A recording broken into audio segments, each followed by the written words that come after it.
So glad you could all come tonight, and I hope you can all stay throughout the weekend. We have a lot of really special things planned. I'm Hershel Weiss, and I am going to briefly introduce Héctor Contreras López. The concept for this show came from Héctor, and he curated all the poems. There's 16 poems here. I'm sure he'll talk more about the translation process, but the translations are his with a little bit of help from me. I also want to thank Andy Goldschmidt, who is here, probably very embarrassed for me to point him out, but Andy made, especially, he is a potter who lives in Corrales, and he made this pottery especially for us for this show. So.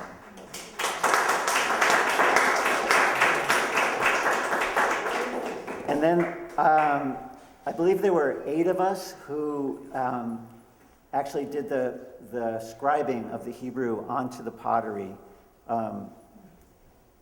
Dina Diane Pally did most of them herself, and she really is the one most responsible for making this show actually happen.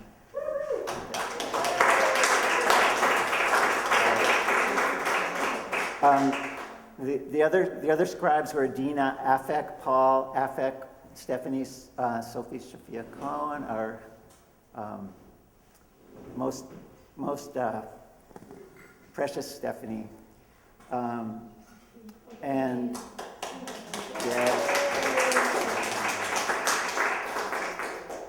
and Rabbi Min Kantrowitz, and Esteban, our most precious tech man. And mine is the one that looks like a bar mitzvah boy did it. So. Oh, I'm sorry. And right, Sarah Arrowsmith, who also helped us to hang the show along with Lena Weiss and Dina Diane. Thank you for reminding me. So I want to present my friend Héctor Contreras López. We have known each other for a very long time, and he is a translator and a poet and author and teacher, and just has the most amazing curiosity for life and passion for poetry. So I'll turn it over to Héctor.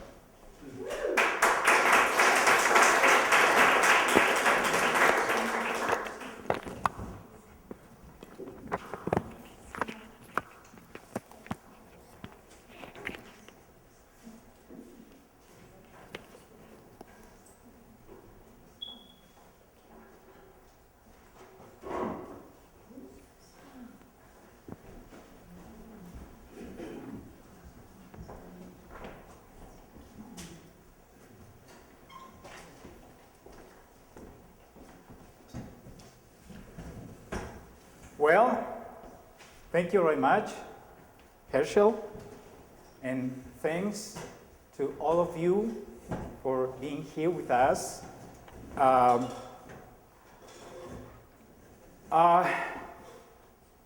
It's been a long journey, and a lot of people have collaborated with this project. Again, thanks to all of them, because thanks to them, now we have this exhibition. What I'm going to do now, I'm going to talk a little bit about this idea, this concept of Óstraca. So what you are seeing here is as the title says, imagined Óstraca, because these Hebrew poems from Spain were never written down on Óstraca. So it is thanks to our imagination that we can see these fragments of Hebrew poems from Spain. After my presentation, you can see the charts of pottery, the Hebrew, the English, and the Spanish versions. And I hope that you can enjoy as much as we enjoyed the process of preparing this exhibition. And of course, I would say that it's a collective exhibition, mainly for two reasons. The first reason is that it presents a collection of 16 fragments of poems from Spain. So somehow we have also the collaboration of those 16 Hebrew poets.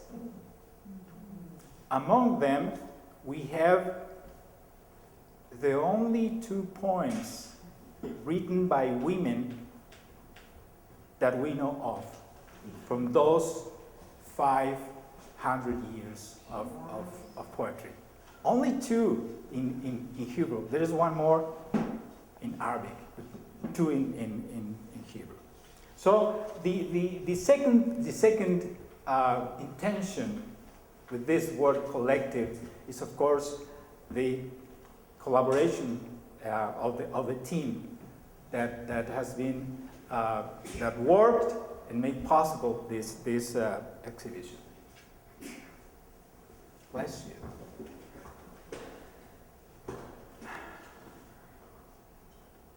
So we have this definition, Óstraca in plural, ostrakon in singular, is a Greek word. It's a very interesting word in many senses.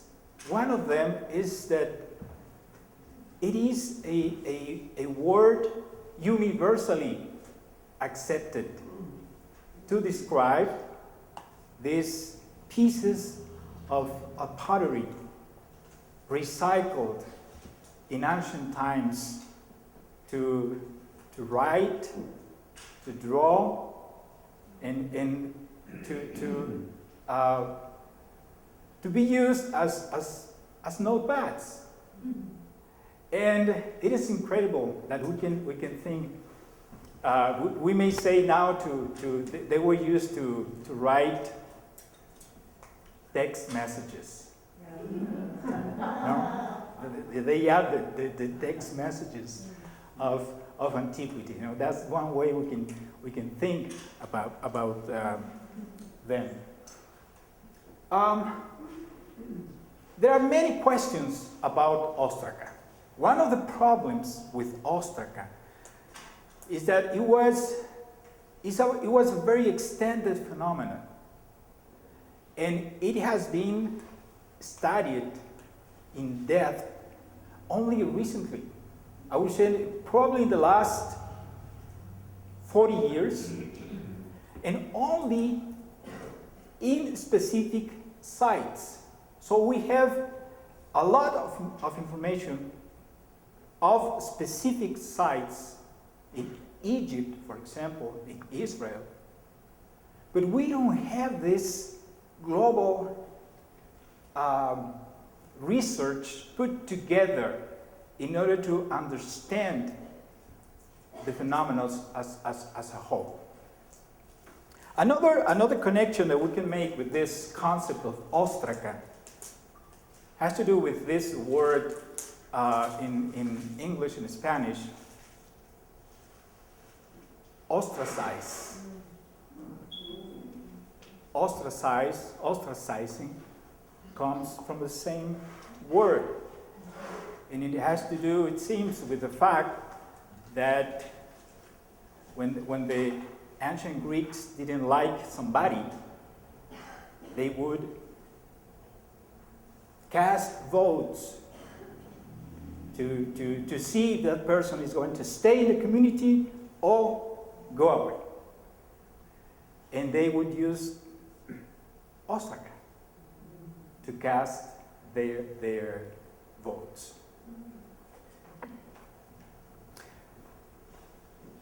I'm using some Óstraca I found in the internet. I have information about some of them. I don't have information about this one, but I like it very much. And one of the reasons is because it is carved. Whereas most, I would say most of the Óstraca we know are painted, but this one is carved.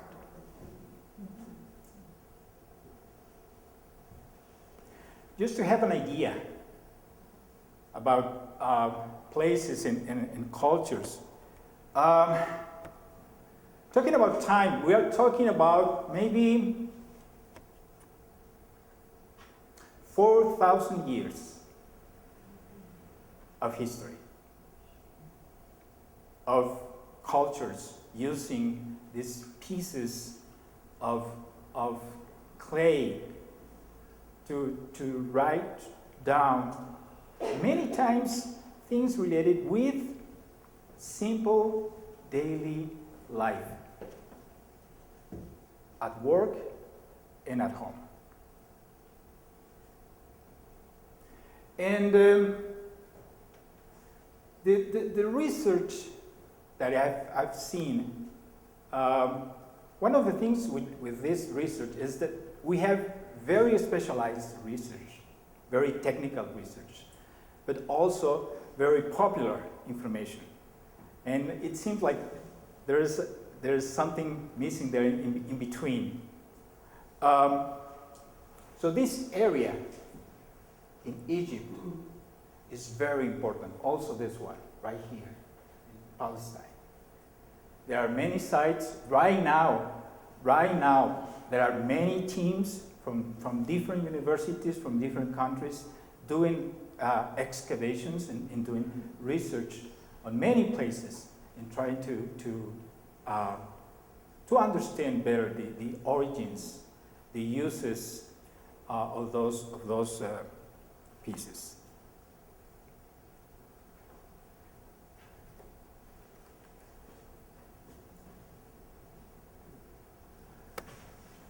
We are going to talk about uses, main uses. I'm going to mention 3. The first one is that we used to write down, as I said, just simple stuff, daily stuff from home, work. It seems that many times, and this is wonderful, because it's like, in ancient times, usually only professionals associated either with priests or with kings had access to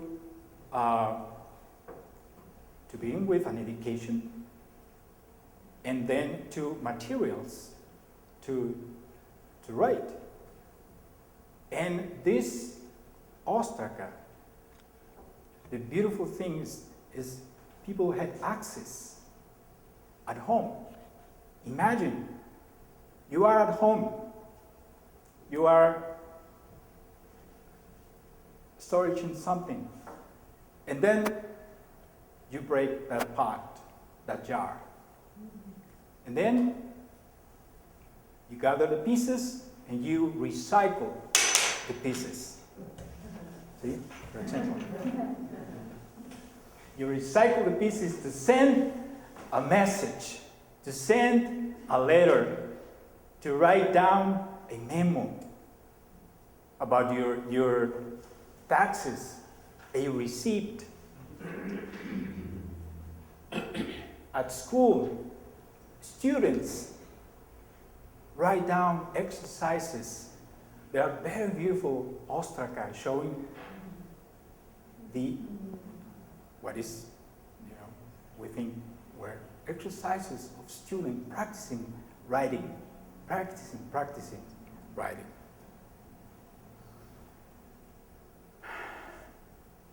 This is the main use. I don't know the percentage of, in general, of Óstraca that were used to as support for writing, but I would say this: most of the pieces show some kind of writing.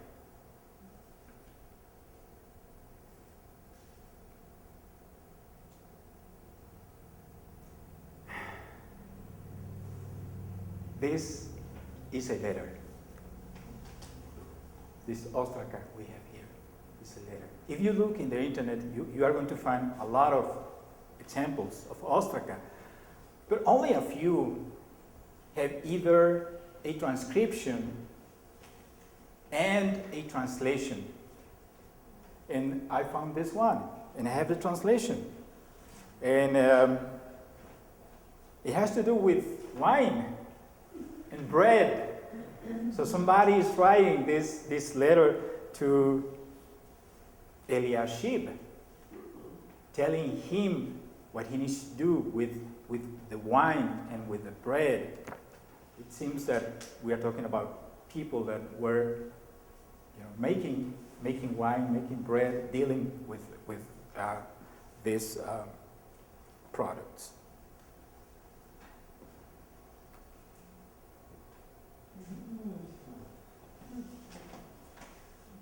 This is the second use. Drawing. And the fact that children who have access to these materials is just incredible. And this is what we have here. This is an ostracon showing what is believed to be, what are believed to be drawings made by a child. And of course, in order to write, you need at least a basic education, and sometimes a lot of education, but not to draw. And this is a very good example. If you look for this kind of Óstraca, you are going to see that the artists behind those works were either very good, almost professional, or children, or persons with no experience at all. So we have all the spectrum in this kind of Óstraca. Can you think of other uses of this kind of Óstraca?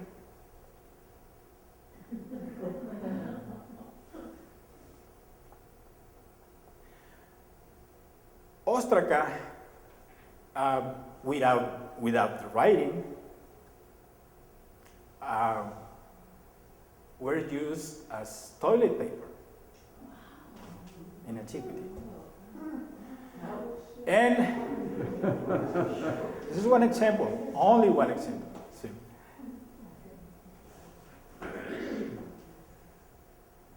Pornography.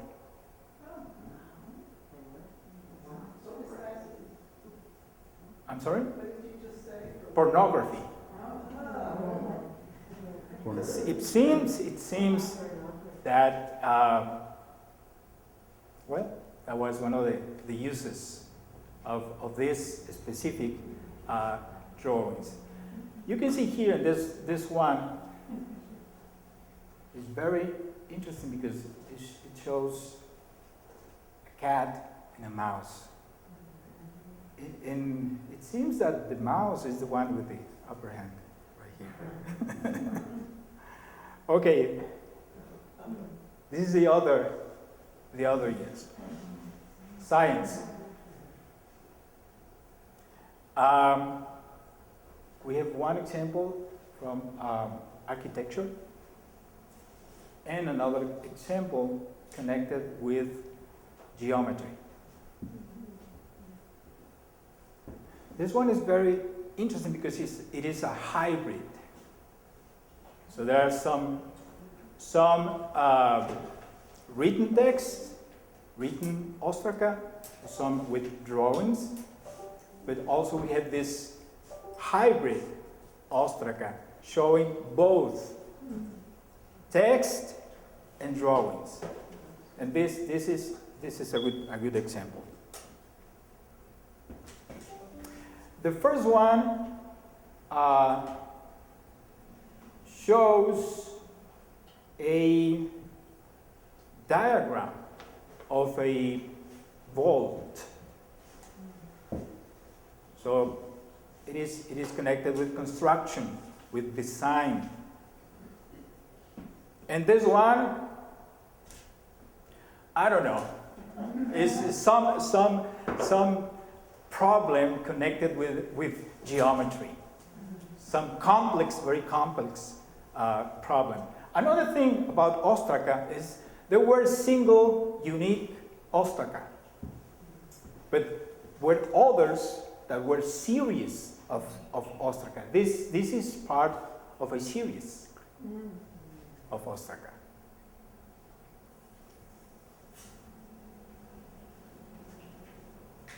What's the language?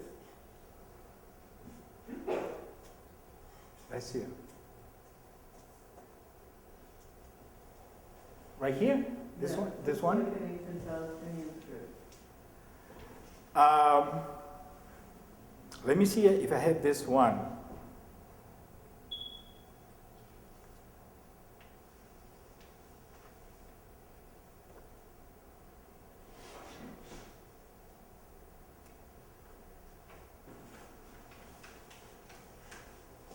No, I don't have this one. I don't know about this one.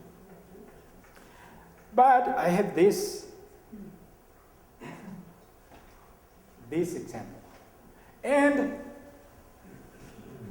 something that we can see about Óstraca is pottery was the most common media.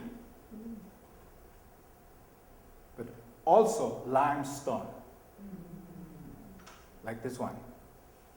This is one. As you can see, it's a very, very handy piece of limestone to write down something. And it is what we have here. I was thinking, I would like to find a book with the title Universal Óstraca with poems in different languages. Wow. That's the book I was looking for. I couldn't find it. So I found some examples in which poetry is included. I like this one very much. It's from Egypt. And this is what we have here is I think is hieratic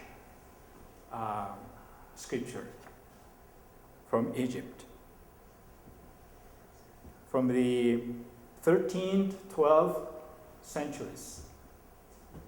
And it contains the last stanzas of the tale of Sinué the Egyptian, of course. Let's remind ourselves that Sinué, the story of Sinué, is like the opposite of Joseph. So Joseph traveled from Canaan to Egypt. Sinué traveled from Egypt to Canaan. He lived in Canaan. He had a wonderful life But in the end, he returned to Egypt. It's a beautiful, beautiful story. I want to read just a couple of lines, what it says. My pyramid was built in stone. Within the pyramid enclosure, the masons who constructed the pyramid measured out its foundations. The draughtsman drew it. The overseer of sculptures carved in it. The overseer of the works which are in the burial grounds busied himself with it. I have a question. Yeah. What were the tools that they were implementing to make these writings? Very interesting. We think that the two main supports were limestone and pottery. And pottery was painted. They used this like stilo to paint, stylus to paint, and I think the most important material to make the ink was carbon.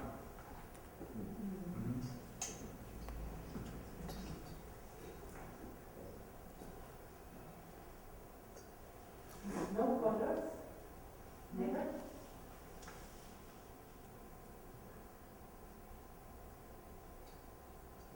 I don't remember.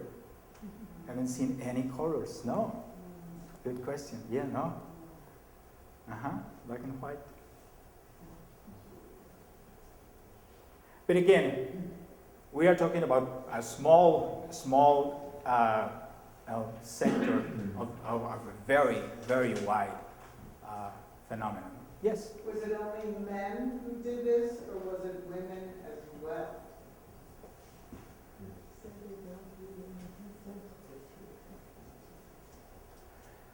It's very difficult to know because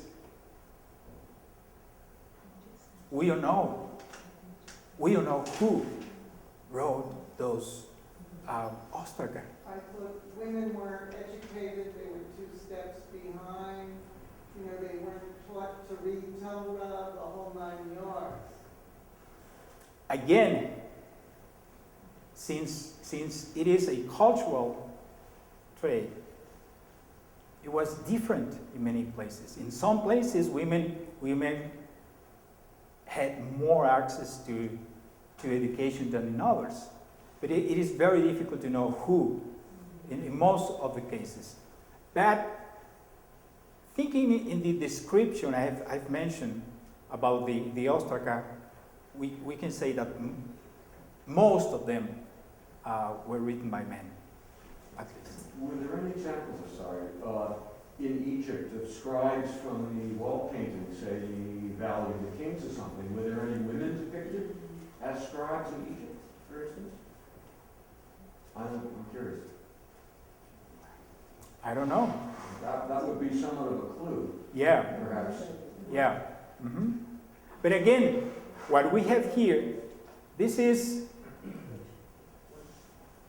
it's like we are comparing the Metropolitan Museum of Art with what we see on graffiti we see on the streets.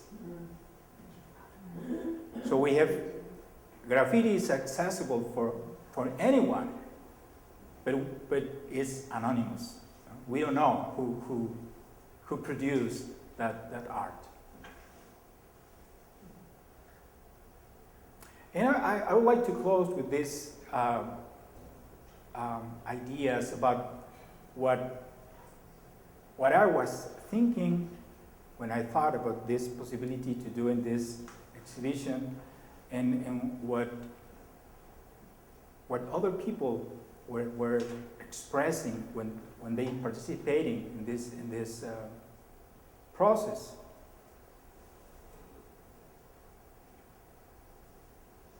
In the end, we are talking about human experience. Mostly daily human experience. And somehow, through these writings, we feel this connection with that person, with that child, with that woman. Although we need to use our imagination, of course. But we can feel that connection with that life at that time, thousands of years ago. And this sense comes from history, from memory, from the traces we have from humans that have lived before us. And now, somehow, we can have this connection with them. That's what we are looking for in these examples of imagined Óstraca.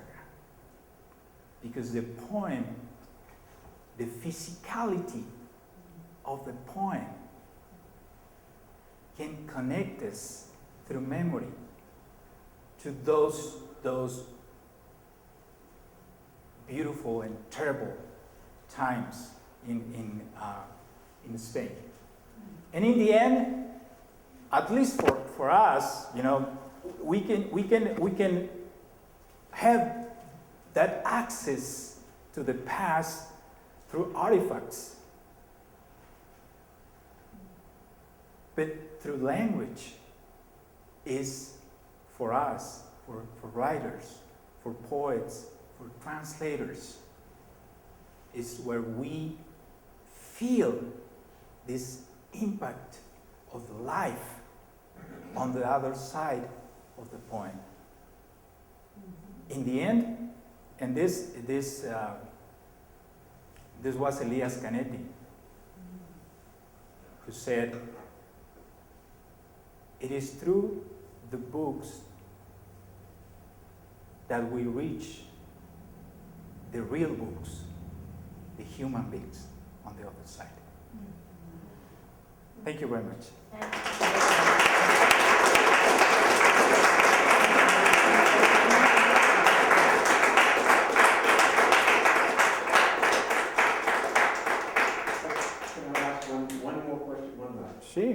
Sure. It's very ironic that there aren't women that did this when there's such female emotional content in the work.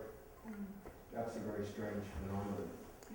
Well, because the beauty of it is it's the emotional content. It's not a historical text. These are words coming from the heart and from relationships. And exactly. That's very odd for men to do that so much today, for instance. Except for Leonard Cohen.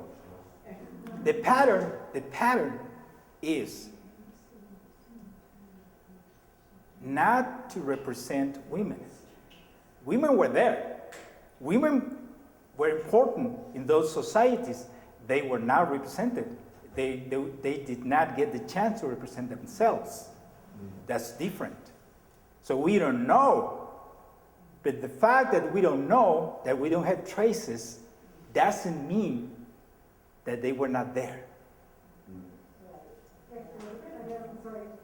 If you said the time periods that the Óstraca were used in, I missed it. And at what point did they sort of fall out of use in papyrus or parchment or something?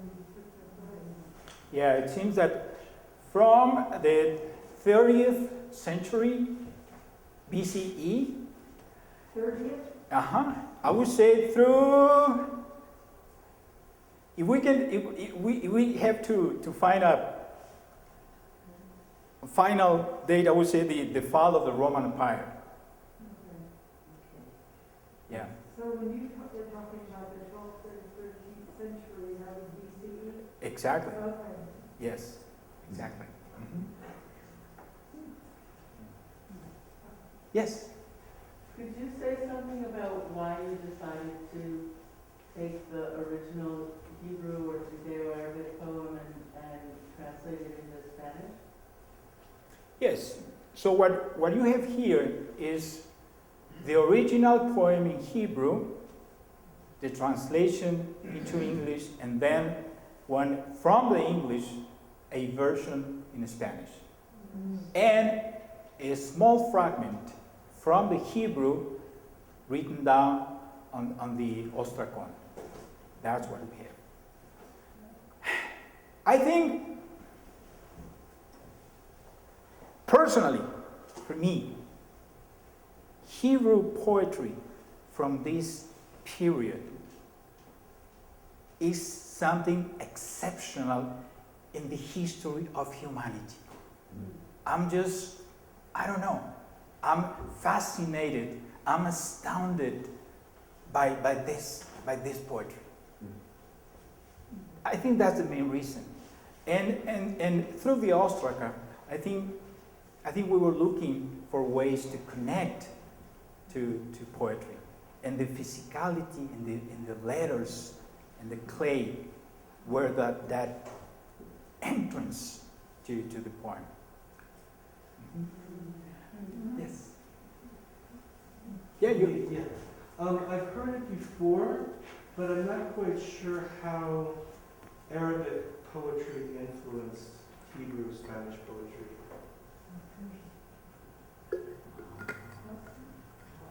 In many ways. We can say this. Secular Hebrew poetry wouldn't exist without the influence of Arabic poetry. The tradition of religious poetry is very important and very old in Hebrew. But the tradition of secular poetry begins in Spain, thanks to the influence of Arabic poetry. Yeah, very important. Very important. Yeah. Because I noticed you didn't say this was Hebrew or done by Jews. Is it all Latin? I mean, what you have up there, those fragments, are they real or are Yes, what we have here in the PowerPoint presentation, those are real. are they Jewish done? Or you No, from several areas. This is, for example, this one is Coptic from Egypt. So there are several, some of them Aramaic, Hebrew. Yeah, I try to combine several languages. I just wanted to tell you, first of all, wonderful information, the beauty of the pieces, your exposition, beautiful. I want to comment that when I was in Istanbul, in the Archaeological Museum, I was very impressed to see a piece. It was said that it was the first love poem of humanity, and it was a poem written by a woman to his fiancé, who was the king of Ur. And it was in such a strange writing. It was found, I don't remember where, and visually it's so similar to the Óstraca. Great. You need to give me that information to look for that poem. Okay? Thank you. Thank you. Okay, thank you very much. Enjoy.